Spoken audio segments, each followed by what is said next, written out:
మామ ఇప్పుడే మనశంకర వరప్రసాద్ మూవీ అయితే కంప్లీట్ చేయడమే జరిగింది. ఇక మూవీ ఎలా ఉందంటే వాడి శాడిజం భరించలేకపోతున్నాం బ్రో. డబుల్ పేమెంట్ ఇస్తానని నా పేమెంట్ చెప్పండి. ఇక ఈ మూవీ స్టోరీ ఏంటంటే భార్యాభర్తలు అయితే ఇడిపోతారు మామ. సో వాళ్ళు లాస్ట్ కి కలిసారా లేదా అనేది స్టోరీ. ఇక ఈ మూవీ స్టార్టింగ్ నుంచి ఎండింగ్ వరకు ఏదో సినిమాని అలా లాక్కొని వెళ్ళిపోయాడు మామ. ఈ మూవీలో కామెడీ విషయంకి వస్తే కామెడీ అయితే క్రింజ్ గా ఉంది. నీకు హాస్య గ్రంథులు లేవా? ఉన్నాయండి. అయితే నువ్వు వద్దు. అసలు ఈ మూవీలో విలన్ అవసరం లేదు, ఏదో పెట్టాలని విలన్ అయితే పెట్టారు అనిల్ రావుపూడి అయితే. మెయిన్ గా చిరంజీవి గారి యాక్టింగ్ అయితే అదిరిపోయింది మామ ఈ సినిమాలోనే. ఇక లాస్ట్ 30 minutes లో మన వెంకీ మావ అయితే వస్తాడు.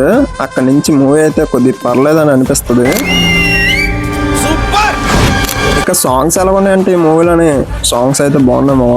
అసలు ఈ సినిమా మధ్యలో సీరియల్ ని కూడా పెట్టారు. నాయుడు గారు, మీరు చేసేది తప్పు తెలుసయ్యా, కానీ మానలేకపోతున్నా. ఏం చేయమంటావు? ఎందుకు పెట్టారో అర్థం కాలేదు.